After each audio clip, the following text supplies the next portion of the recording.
Uh,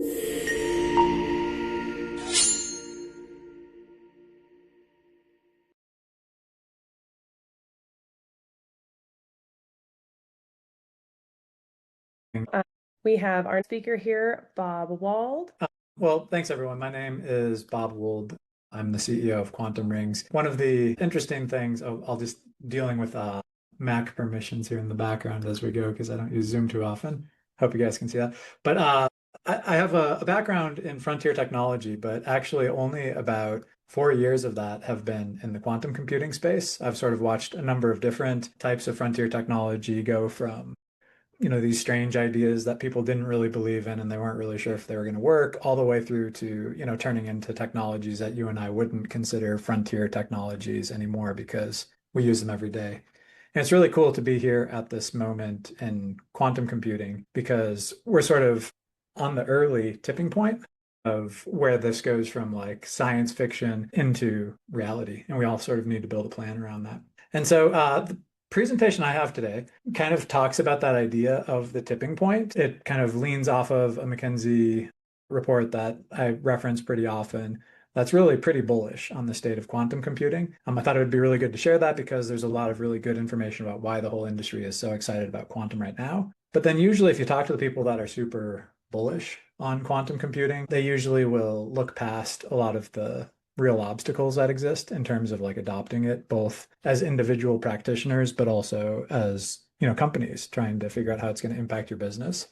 I want to talk to you about what we are doing to bridge that gap and how you can sort of start being successful in the NISQ era that Tom was just talking about, but really also more importantly, to set yourself up to kind of like springboard into the beyond NISQ era. And then we'll close up with some resources that you guys can all use. And during this bridging the gap, because it is a lot of people who are kind of getting into practicing, I thought maybe we would actually run on some real quantum computers. Does that sound like something you guys would be open to and interested in? All right, well, let's jump into it without further ado.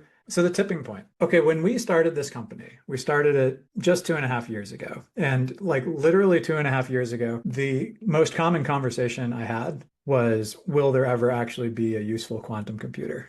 People just sort of had this like running joke that quantum computers are always 10 years away, no matter when you ask somebody. Really, though, if you fast forward to today, everybody's asking questions like, how will I be ready for quantum computing? Like, how is it going to impact me? And what's really interesting about this is, there's really good reason for that. So first off, if we look at like capital investment, if any of you guys are thinking about starting companies in the quantum space, or if you're looking for potential jobs being hired into quantum companies, it's really interesting that there's been like a 6.3x year over year jump in private investment in quantum, bringing it up to like $12 billion in 2025, which is really insane. And that's on top of the, more than $42 billion in cumulative government commitment. And this is kind of like frontier technologies. This is actually a very common sort of way for things to be because, the government has certain use cases that they're trying to drive adoption of. And so they sort of need to provide a lot of this seed capital. And so it's really a well-financed field.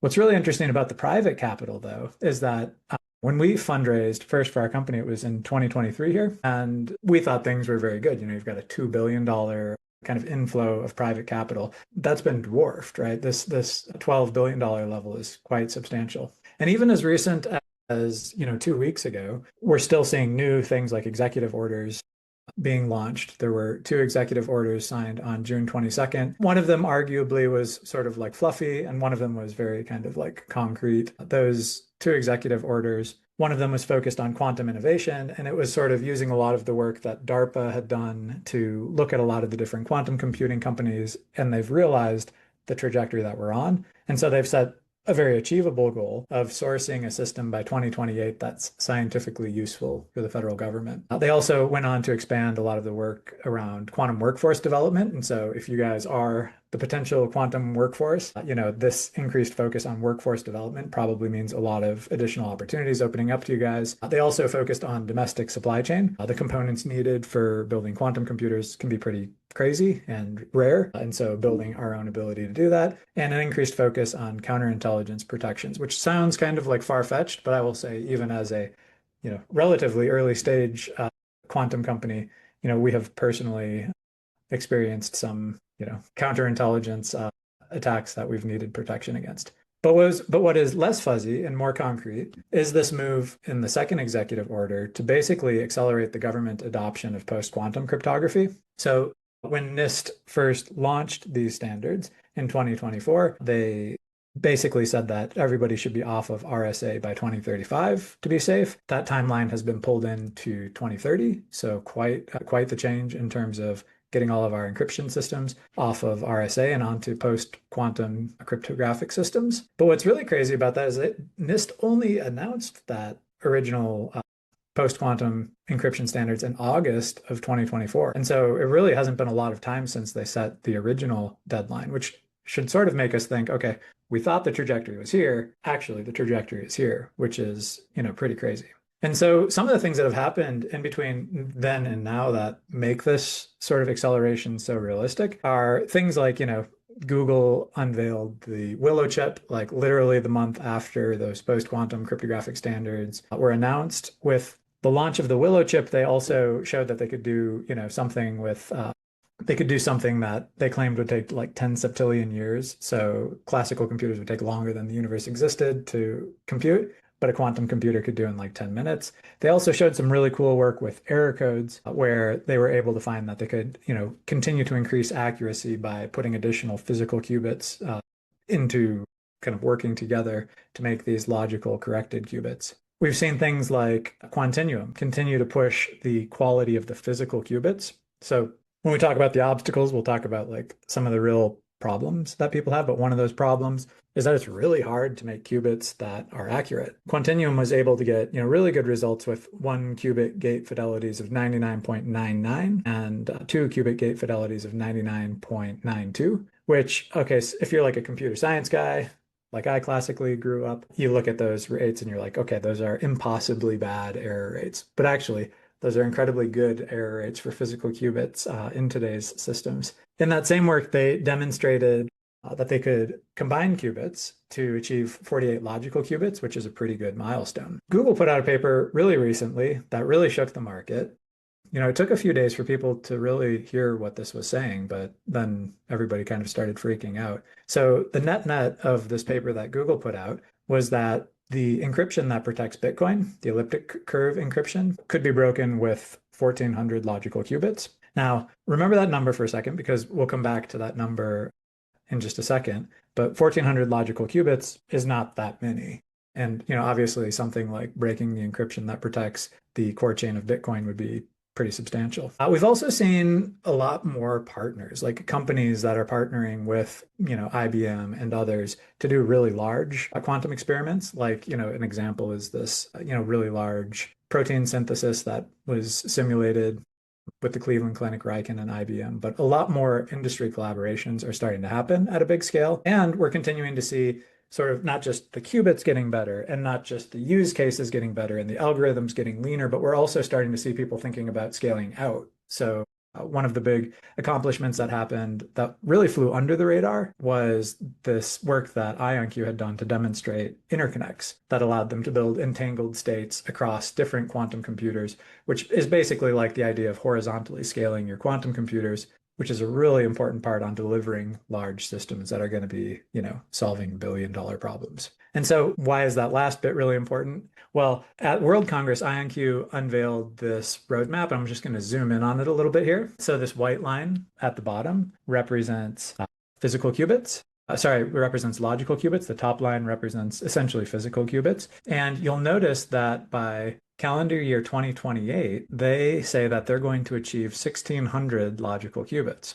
If you remember back to what we said it was going to take to break the cryptography that protects Bitcoin, it was only 1,400 logical qubits. And so, okay, there's a little bit of like nuance in the detail because you can see at the bottom they sort of disclose these logical error rates, and the paper itself had its own concept of logical error rates. But those two things are starting to converge really quickly, which is really exciting. And one of the key pieces of work that QPU manufacturers will need to do is that last thing that we talked about, interconnecting multiple systems. And so if you sort of like look at this in a way that, really for me is pretty mind-blowing and eye-opening and sets a lot of urgency, you can look at a scatter plot that DARPA did. They presented this in Washington, D.C. at like a proposers meeting for quantum benchmarking initiative that we were at. But the way that this works is they scatter plotted a bunch of problems that they're tracking. On the bottom axis is the number of computational qubits that they need to achieve those. So call those like sufficiently error corrected qubits or logical qubits. And on the vertical axis is the number of quantum operations that will need to take place. And so, if you plot IonQ's logical qubits into here, 2027 puts you about there, and 2030 puts you about here. There's some nuance to this again, because like what are the specific logical error rates? But this is sort of like a nice, easy way to look at it. And the one thing that you might notice has its own color code is the very top item there, which says RSA 2048. And that RSA 2048 exists, on the wrong side of 2030. The other thing, though, that you might have been paying attention to is the work that it takes to actually do these has been coming down. So this was presented in, I think, September of 24. And, there's been like an order of magnitude, at least reduction in RSA.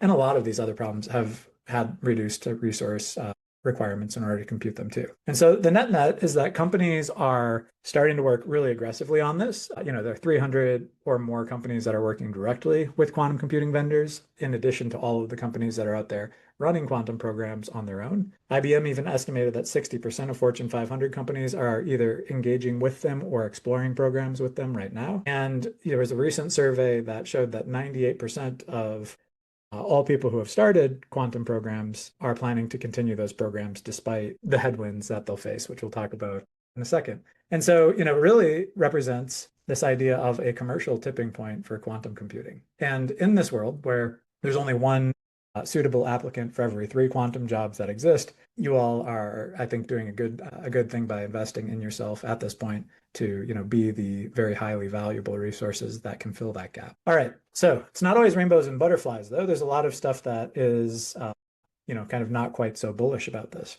So the first one is that it's really, really hard to reskill. You guys are probably in the process of learning this right now. A lot of people think, oh, well, like I can switch from one web development framework to another. I can switch from Python to TypeScript. I should be able to write quantum code. But like the fundamentals are different. And if you want to be actually developing quantum algorithms, that still requires a very deep knowledge of quantum physics, of being able to translate business problems into kind of their quantum equivalent and then code them up. However, if you're just using quantum computers and applying existing problems to existing quantum algorithms, the barrier to entry is reduced quite a bit. And so that's sort of the sweet spot that I think a lot of people should be looking at right now. The other obstacle is that despite the fact that these guys have crazy projections and that, we're on a breakneck pace to break RSA, the truth is that the current computers that you can access today are very noisy. They have, still very high error rates in general. They, have low coherence times in general. And so, the current systems are still very noisy and expensive and too small and too hard to access, yada, yada, yada. And if you're developing software, like, if you were to develop software for an iPhone, you're not always going to be running on the iPhone, you're going to be simulating. But traditionally, simulators don't scale. That's sort of the whole point of quantum computers, is that they're supposed to do things that classical computers can't do.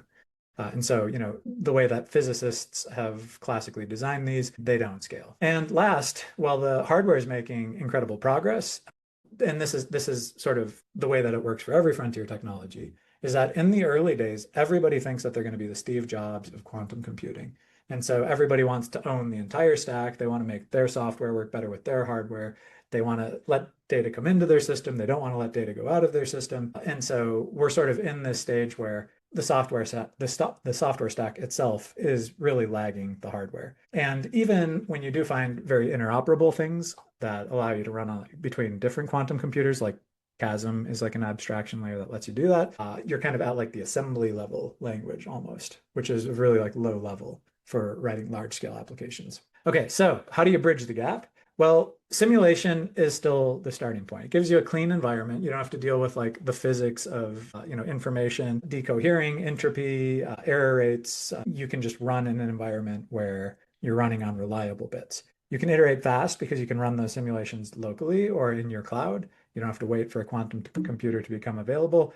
And most companies are doing their IP development largely with simulators in the mix. And so you can be patenting applications now for what quantum computers are going to be able to do because you've proven it out in a simulator. And this plays a huge role in workforce development as it, really reduces the barrier to entry. But I just said that simulators don't scale, so what's the difference there? Well, traditionally, they don't scale. They've had these exponential increases in resource utilization, but quantum rings and, to be fair now, a number of other simulators have started doing, similar things, albeit a little bit different. Quantum rings lets you get up to hundreds of qubits with millions of operations with high fidelity on your desktop. And when we first launched this, people didn't believe that such a thing could exist. And so everybody would say, well, if it's so good, why don't you go do Google's quantum supremacy experiment from 2019, which was a really cool experiment where they were the first people to claim that they could do something that classical computers couldn't do on a quantum computer. And so we put out a paper that showed that you can run that on our simulator on essentially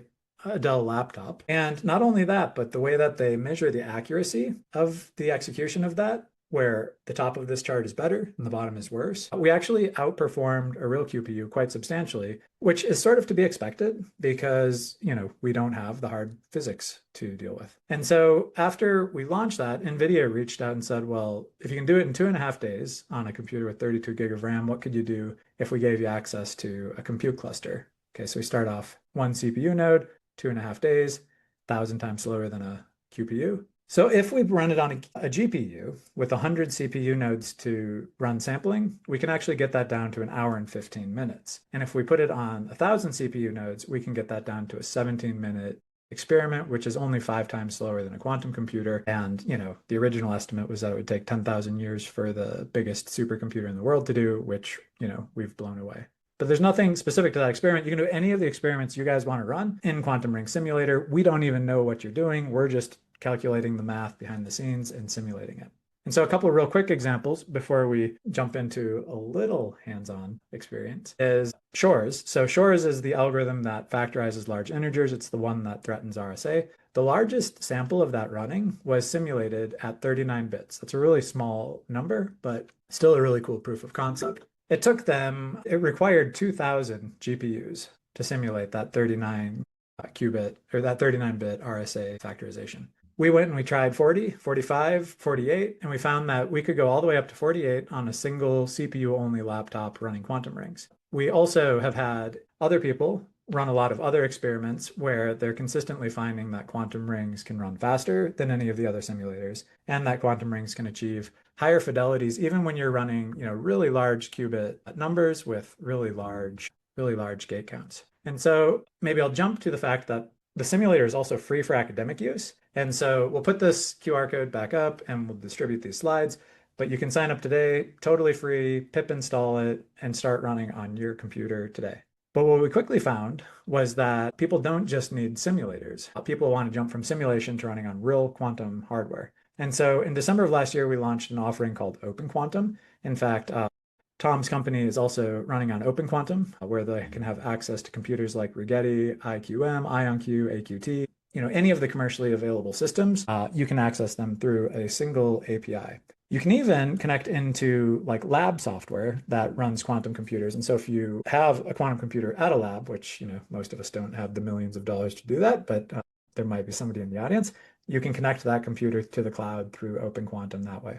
The cool thing about this is that we offer a public tier where if you don't mind your data, trading your data for some incredible value, you can run $50 in free quantum compute every 90 days. And then if you want to pay for quantum compute beyond that, you can actually pay half the retail price to buy as much time on quantum computers as you want, 50% of the cost that it is everywhere else. If you are not open to sharing your data, you can execute in the private tier where you'll have full data privacy. You'll still have shorter queue times, but your data will be completely protected. And so I know we're 23 minutes in, and it seems like you probably couldn't do a demo of running a real quantum computer in that time period, but I'm going to ask you guys to follow along. So if you're on a mobile phone, you technically could do it from a mobile phone, but it would be clunky. You can scan the QR code.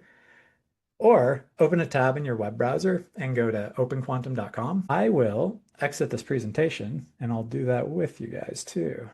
Okay, so I'm on openquantum.com. I've already signed in, but here I'll just go through that process again so everybody can see it. So you sign in, you can just use your Google account and then you don't even really have to register. You just select which account you want to run. I've been in here a lot of times, but if you're following along with me, you'll also have a banner up here that says, something along the lines of claim your first 25 credits in quantum computer, your $50 in quantum compute. Click the button to claim that free money. That's going to let you run on a quantum computer immediately. You don't ever have to put a credit card in to do that. Okay, so once you're in, most users ultimately are going to use they're going to use Python, right? And you can find how to use Python in our developer documentation. We support not only a native SDK, but you can also just drop this in with Qiskit. So change a few lines of code, and your existing Qiskit code can run on your free Open Quantum credits. Penny Lane, so your existing Penny Lane code can run on your free Open Quantum credits. But today, what we're going to do is we're actually just going to submit a job through the portal so that you can see just how easy this is. And so if you've already claimed those credits, click Create Job. We're going to use IQM because they are sort of a very fast, generally up quantum computer. I see Emerald is accepting jobs, so I'm going to use the Emerald computer. I'm going to suggest everybody, if you don't have a CASM file that you want to run already, click grab a sample CASM file, and I would grab this cat state GHZ. You're free to use whatever you want, but I would recommend that. I am going to upload that file that you just downloaded, and I'm going to say that this is a GHZ state. Now, the interesting thing about a GHZ state is it just has a very predictable outcome. So you can look up how it really works and get into all the details of that. But a GHZ state, if done perfectly, should have 50%. I'm just going to submit the job now. It should have 50% all ones and 50% all zeros. Now, the truth is that quantum computers don't really work perfectly. Quantum computers have high error rates and they're probabilistic. So even if you had like a zero error rate, a quantum computer, you would probably end up with something like, okay, we did 100 shots, so we should expect a total of 100 samples. You should probably expect something like 49 zeros and 51 ones. It's probabilistic, close to 50-50, but it won't be exact. Because quantum computers are not perfect, you actually are going to see some other random states come in because there's going to be crosstalk between your qubits or noise that's getting picked up, errors that are being introduced. And so you shouldn't expect to actually see a perfect distribution. Now, when I submit through the web, I submitted my CASM in, and when my files are done running on the destination quantum computer, you can just download the results. I'm going to look at this one that I ran previously, but we'll go back and look at that one in a second. What you can see here is that this is not all ones or zeros, and there were two of them. These were not all ones and zeros. There were one of them. These were not all ones and zeros. There was one of them. These are all ones, and there were 46 of them. These are all zeros, and there were 48 of them. And then again, two other spurious errors. And so you basically see that it works in that you're getting a bunch of the states that you expect, but there's noise. And so you're getting also states that you don't expect because of the error rates that are on quantum computers. And this is kind of the nature of how quantum computers work today. They're not perfect. And as we drive more and more towards logical qubits, they will start to get more and more perfect, and these spurious states will disappear. If I go back and check, that's still queued. So one of the other things too is because you guys are all hitting maybe IQM Emerald at the same time, we may all get queued up together against each other. So it may take a second to run, but you can check it out when it comes across. When you use this in Python, you're generally going to be taking that output and then processing that output and you're basically using it to either determine another quantum algorithm to run or like another iteration to run, or you're just going to interpret those results to find your answer. You wouldn't normally download. My job just completed, so now I can download and see a similar thing to what we talked about before, where I have, in this case, 56 ones, 38 zeros, and then a few spurious states that are outside of the expected result. And so if you followed along, you just ran on a quantum computer. Congratulations. You can say that you spent your Wednesday doing that. And just to wrap up, if there are enterprises out there, Open Quantum also supports all of the enterprise features that you would expect with single sign-on, centralized billing, organizational support, shared jobs, all of the good stuff that an enterprise needs. If you're a student or an individual, just go use the free stuff. You can get more free credits every 90 days. And again, if you want to throw in a credit card and buy at half price, you can. We do also offer a free 14-week crash course led by an MIT PhD student to get you up to speed on quantum.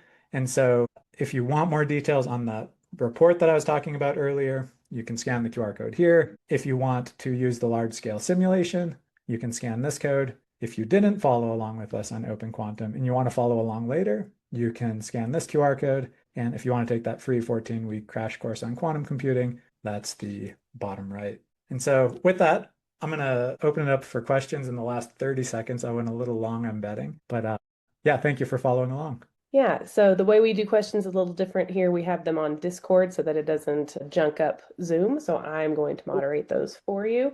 So if anybody still has questions, they can put those in the Discord. I have a few to start. So here we go with the first one. For researchers from non-physics backgrounds, what are the best entry points into quantum computing? For researchers from non-physics background, what is the best entry point? That really depends a lot on what you want to do with it. I tend to look through a software lens. And so from a software lens, it comes down to, needing to learn the fundamentals. I think that our 14-week Quantum 101 does a really good job of, an hour every week for 14 weeks. It has notebooks that will go along with you. It will teach you all of the fundamentals. You'll go from learning the quantum physics and the math all the way to running 100 qubit circuits. But the truth is that there are a million different rabbit holes you can go very deep on in quantum computing. And this is a broad course that handles sort of the higher level. And so beginning to learn where you want to direct your, the development of your knowledge and where you want to become expert. Yeah. All right, next question. This person says, I am particularly interested in quantum algorithms for optimization and AI, especially Okay. where rigorous mathematical research can translate into production software. Are there research collaborations or engineering opportunities at Quantum Rings, particularly in Colorado, where someone with that background could contribute? Always, always. Now, one of the things I will say, and I don't know if this may actually be a controversial perspective on this, but out of all of the use cases for quantum computing, the one that has the biggest market is generalized optimization. Also, the one that has the largest by far quantum resource requirements is general optimization. And so I do tend to look at this field. In fact, even if we go all the way back to, I don't even know if I'll be able to see it on that slide, but if we go back to the DARPA slide where they're sort of plotting out the different problem types, I don't think they even have optimizations on here. Yeah, so all of these optimizations are kind of off the chart when it comes to most things. So in reality, some things like calculating the ground state energy of a molecule is actually an optimization problem, but it's a very specific, non-generalized optimization problem. And so those types of problems actually kind of exist up in the much lower, much nearer term, but generalized optimization problems or things like replacing GPUs with quantum computers to train large AI models, those things are going to require really, really big, really, really good quantum computers. And it's a little bit, out of scope for the near term. For more specific problems, you can find lots of opportunities where those skill sets will work. And when it comes to quantum machine learning, if you're looking at that from a pure QML perspective and not from a replacing GPUs perspective, there are also a lot of opportunities where, really specific niche things that sort of have high dimensionality can actually see benefit with quantum computers today. So yeah, there's a lot to follow up on that. There are a lot of companies that would love to collaborate on such a thing. I suppose people can always reach out to me if they'd like to try to connect with any of those. Quantum Rings itself tries to be more of a tools company, which generally means that we're not working on a specific problem. We're making the tools to let you solve those problems for other customers. All right, if you have time for another question, we do have another one. Does that work for If you? you guys have time, I've got time. Okay, perfect. So this one says, how does quantum rings address the exponential nature of simulating qubits? Is it similar to how decision diagrams compress some information to simulate more efficiently? Yeah, wow, good. So yes, and kind of. So quantum, the asker of the question kind of understands exactly what they're talking about, and they're making some assertions about how we're doing it. So when we talked about the exponential nature of quantum computers, if you were to represent it perfectly, every single qubit that you add doubles the amount of memory that's required. And as a result of that, also ends up essentially doubling the amount of computational requirement also. And so you'll hear a lot of people talk about you can't simulate things bigger than 40 qubits because we just don't have systems big enough. Or, it's so impractical because you need to have entire farms of GPU. Well, if you want to simulate perfectly with zero compression, that's true. But the other reality is that even a quantum computer can't do a perfect execution, right? And so if you can simulate in a way that far outpaces quantum computers, right? But you can do that using some really smart computer science and compression techniques, then you can simulate much larger. So the way that our simulator works is it actually gives you like a series of knobs that you can turn. Out of the box, it gives you like sort of like four canned configurations you can run, including automatic, which is the mode that it's in by default. Automatic will look at the complexity of your quantum circuit and it will sort of calibrate how precise of a simulation it does based on how much quantum state it needs to represent with that circuit. You can tune those knobs and basically say, hey, maybe I have this really, really complex circuit and I really don't care how accurate it is. And you can turn those knobs way down and run that with a tiny computer. The more you turn those knobs down, the worse the result is. You can also turn those knobs all the way up to a point where, a 50 qubit circuit with 20,000 operations would be totally infeasible, right? And so really the art with simulation is learning to calibrate it for your specific use case to be able to get the results you want, the quality of results you want, with the compute resources and the time that you have available to you. All right. Next question. How do you foresee quantum intermediate codes? And then they have quotation marks, write code once, run anywhere / any hardware or vendor neutral in days to come, like we had for Java virtual machines? Yeah, totally. Man, oof, good question. And that's like right where we live today. So that to an extent, people think we have that today. So when you actually write software for a quantum computer, you can, we have standard gate definitions. You write these algorithms that generate these circuits that are composed of these standard gate definitions. Most of the frameworks, almost all of the frameworks, will export them to a language called QASM, QASM, which is a standard open standard that you can hand to most quantum computers. A lot of times they'll have to take that and transpile that into something that will actually work on their system because they won't support all of those gates, but it kind of natively works. But that's like really, it's a really low level language that's standardized. And also, if you really want to juice a lot out of a quantum computer, you end up going beyond QASM. You end up like getting down to the pulse level, which becomes 100% proprietary from system to system. And so that's kind of like saying, when should Java exist? But we haven't quite got like the transistors right yet. That's sort of the analogy of the question that you're asking. One of the big opportunities that I think is going to come up really soon is going to be this idea of coordination between HPC and QPU. So there are sort of like two different, at the very highest level, there are two different types of quantum applications. There are some where you compose one circuit and you run it for maybe a really long time and you get the results back and you're done. You process those results, the answer is in it. There's a more common type of quantum algorithm called a variational quantum algorithm, and it's more of a category. And so like a lot of the optimization problems fall into that category. A lot of the chemical simulation problems fall into that category. And with that category, you make a decision in the classical realm about what you want to try on a quantum computer. You send the job to the quantum computer, you get the results back, and then you have to like analyze those results to make some guesses about the next thing that you do. You send those down, you get those results back, and you might have to actually run thousands of jobs on a quantum computer in order to get to the result that you want. The interesting thing is that people kind of talk about that like it's a fairly well understood thing, but there is not a standard way of doing that.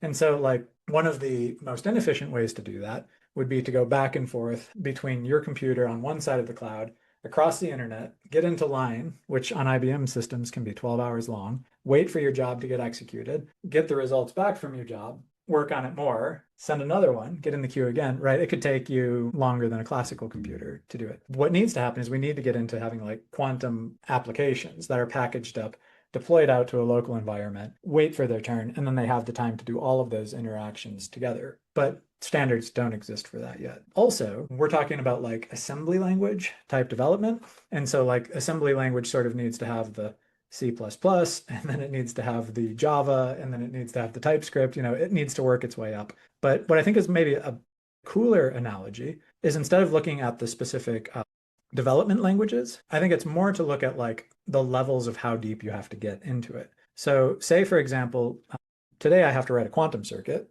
and run this quantum circuit. If you might say, I'd like to get up to the Java level. Well, in reality, you don't. In reality, what you really want is like an API, like a functional API. That's like, I have composed the constraints of this optimization problem into this well understood model. And now I'd like to hand it to a service that then can decide, or maybe take some instruction from you around which portions of this optimization should be done in an HPC environment, which portions should be done on what modalities of quantum computers. It can sort of take care of the optimization in whatever way you really need, and then feed the results back. And that looks a lot more like how a lot of AI developers are doing AI today. They don't know how a neural network is built. They don't know, a lot about LLMs. They just know a lot about the applications of these things and how to interface with them at an API level. And I think we may find that we pretty quickly get there just based off of the pace of things, if that makes sense. That was a Yeah. really long-winded answer. I apologize. No, I'm sure our participants are eager to hear everything you have to say about their questions. That does wrap up our questions. We did go a little bit over for everybody that stayed with us. Thank you for joining us today. Thank you again to Bob for helping teach us and entertain us with his knowledge. And we will see you all on Friday for our speakers and sessions happening then. And again, thank you very much, Bob, and I'll see everybody on Friday. Thank you. We'll see you. Bye.